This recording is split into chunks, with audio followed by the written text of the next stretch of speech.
The funding was obtained from Congress under the guise of construction and maintenance of secret sites where the President could be taken in case of military attacks, called Presidential Emergency Sites.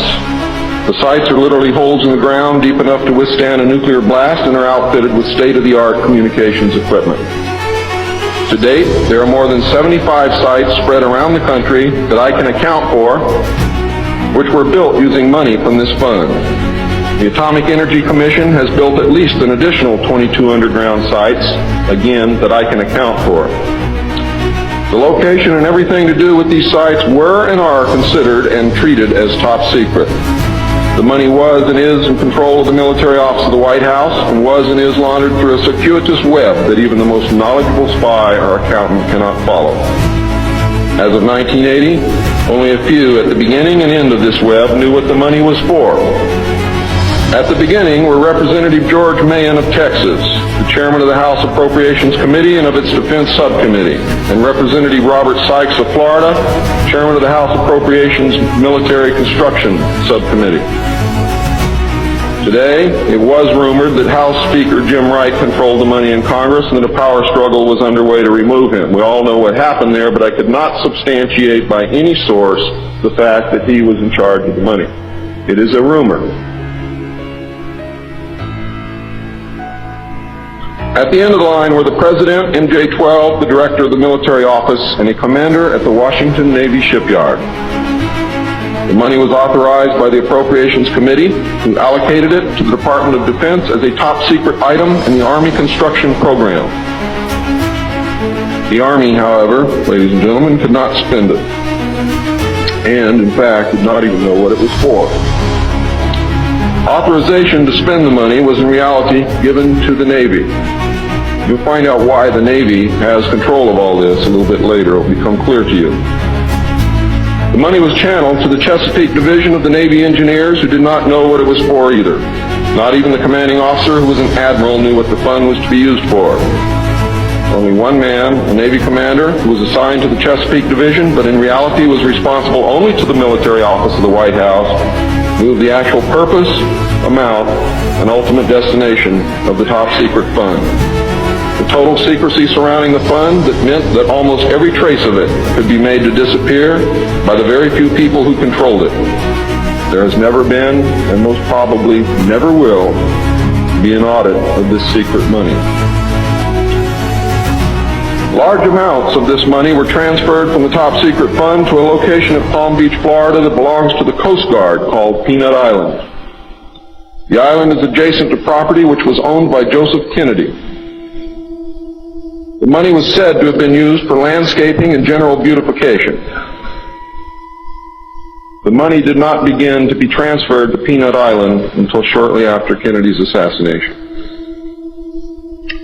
Some time ago, a TV news special on the Kennedy assassination told of a Coast Guard officer transferring money in a briefcase to a Kennedy employee across this property line. It was on television. Could this have been a secret payment to the Kennedy family for the loss of their son, John F. Kennedy? I think it was, but I can't prove it.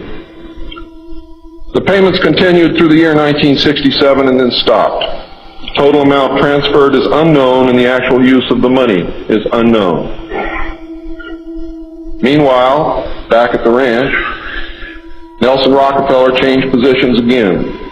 He had been in sort of a holding position until the time was right, and now the time was right. This time he was to take C.D. Jackson's old position, which had been called the Special Assistant for Psychological Strategy.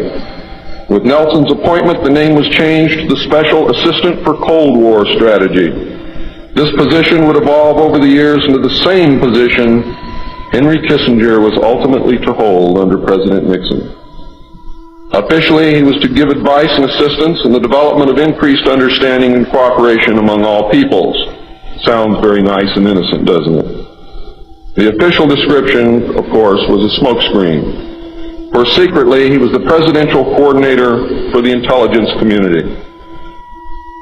In his new post, Rockefeller reported directly and only to the president. He attended meetings of the Cabinet, the Council on Foreign Economic Policy, and the National Security Council, which was the highest policy-making body in the government. Nelson Rockefeller was also given a second important job as the head of the secret unit called the Planning Coordination Group, which was formed under NSC 5412/1 in March of 1955. However, the memo was written in 1954 at the same time that NSC 5410 and NSC 5411 were written. It was not used until it was needed. The group consisted of different ad hoc members depending upon the subject on the agenda. The basic members were Rockefeller, a representative of the Department of Defense, a representative of the Department of State, and the Director of Central Intelligence. It was soon called the 5412 Committee, or the Special Group.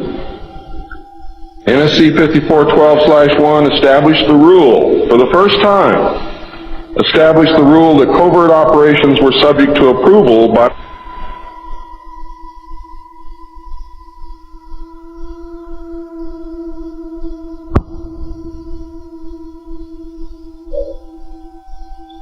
By secret executive memorandum, NSC 5410, Eisenhower had preceded NSC 5412/1 in 1954 to establish a permanent committee, not ad hoc, to be known as Majority 12, MJ12, to oversee and conduct all covert activities concerned with the alien question. NSC 5412/1 was created to explain the purpose of these meetings when Congress and the press became curious as to why such important and prominent men were meeting on a regular basis. Majority 12 was made up of Nelson Rockefeller, the Director of Central Intelligence Allen Welsh Dulles, the Secretary of State John Foster Dulles, the Secretary of Defense Charles E. Wilson, the Chairman of the Joint Chiefs of Staff Admiral Arthur W. Radford, and that's why the Navy got everything, because the first Chairman of the Joint Chiefs of Staff who served on MJ-12 was Navy. If it had been an Army general, the Army would have had it. The Director of the Federal Bureau of Investigation, J. Edgar Hoover, and that should answer a lot of questions for you, and 6 men from the Executive Committee of the Council on Foreign Relations known as the Wise Men. These men were all members of a secret society of scholars that called themselves the Jason Society. See you smiling, Phil. Thought I didn't know it, didn't you? Fooled you. Are the Jason Scholars who recruited their members from the Skull and Bones and the Scroll and Key Societies of Harvard and Yale. And that was stated verbatim in Operation Majority. The Wise Men were key members of the Council on Foreign Relations. There were 12 members, including the first 6 from government positions, thus Majority 12. This group was made up over the years of the top officers and directors of the Council on Foreign Relations and later the Trilateral Commission. Gordon Dean, George Bush, and Zbigniew Brzezinski were among them. The most important, however, and influential of the Wise Men who served on MJ-12 were John McCloy, Robert Lovett, Averell Harriman, Charles Bolin, George Kennan, and Dean Acheson. Their policies were to last well into the decade of the 70s, and it is significant that President Eisenhower, as well as the first 6 MJ-12 members from the government, were also members of the Council on Foreign Relations.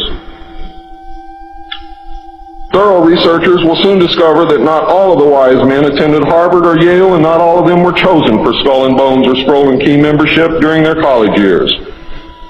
We will be able to quickly clear up this mystery by obtaining the book The Wise Men by Walter Isaacson and Evan Thomas, Simon & Schuster, New York. And under illustration number 9 in the center of the book, you will find the caption, "Lovett with the Yale Unit," above far right and on the beach. His initiation into Skull and Bones came at an airbase near Dunkirk.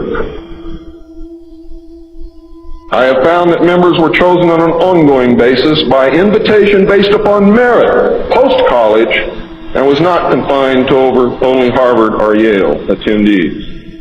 It also had something to do with how much money your family had, unless you were a military officer. A chosen few were later initiated into the Jason Society. They are all members of the Council